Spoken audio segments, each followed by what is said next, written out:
Bharatiya Janata party और Janata Dal United के बीच विधान परिषद के चुनाव को लेकर अब लगातार बयानबाजी तेज हो रही है। उपेंद्र कुशवाहा लगातार जदयू की तरफ से दावा कर रहे हैं, तो भारतीय जनता पार्टी के प्रदेश अध्यक्ष अब सामने आकर कह रहे हैं कि उपेंद्र कुशवाहा होते कौन है जो पार्टी की तरफ से अधिकृत किया जाएगा, हम केवल उससे ही बात करेंगे।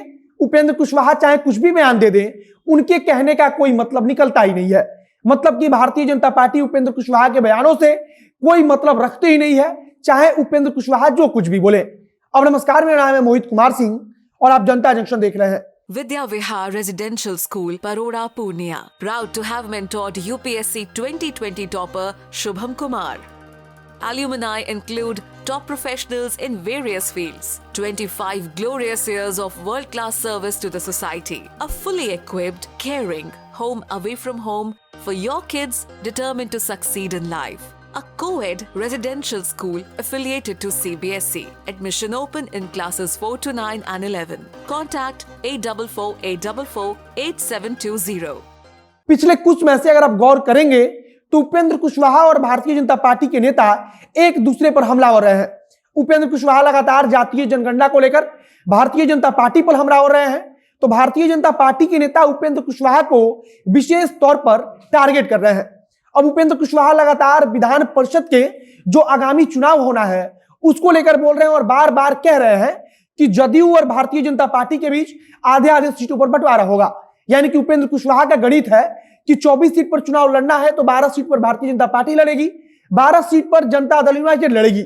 और वे बताते हैं कि लोकसभा चुनाव के तर्ज पर, यानी कि लोकसभा में जिस प्रकार से आधे आधे सीटों का बंटवारा हो जाता है, उसी प्रकार से जदयू और भाजपा में विधान परिषद के चुनाव में भी आधे आधे सीटों का बंटवारा होगा। और अब इन आधी आधी सीटों में से अपने अपने सहयोगी दलों को दोनों गठबंधन देंगे। मतलब कि भारतीय जनता पार्टी मुकेश सहनी को जितनी सीट देनी होगी देगी, तो दूसरी तरफ जीतन राम मांझी की पार्टी को जनता दल यूनाइटेड देगी। विधानसभा चुनाव में भी आपको याद होगा कि जनता दल यूनाइटेड और भारतीय जनता पार्टी के बीच ही सीट शेयरिंग को लेकर बातचीत हुई थी। वहां पर जीतन राम मांझी और मुकेश सहनी के बीच सीट शेयरिंग को लेकर कोई बातचीत नहीं हुई थी।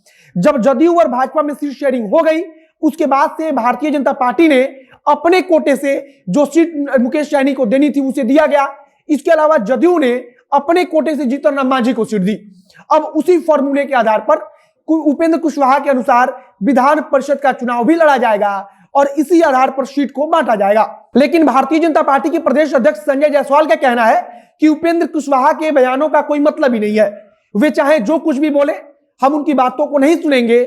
अगर पार्टी की तरफ से जो कोई भी अधिकृत किया जाएगा, केवल उसकी बातों को भारतीय जनता पार्टी सुनेगी और उनकी बातों पर विचार किया जाएगा। उन्होंने कहा कि अगर राष्ट्रीय अध्यक्ष जदयू के कुछ बोलते हैं तब उस पर विचार किया जाएगा, या फिर अगर प्रदेश अध्यक्ष कुछ बोलते हैं तब उस पर हम लोग विचार विमर्श करेंगे। लेकिन उपेंद्र कुशवाहा कुछ होते ही नहीं है कि वे इस मुद्दे पर बोले।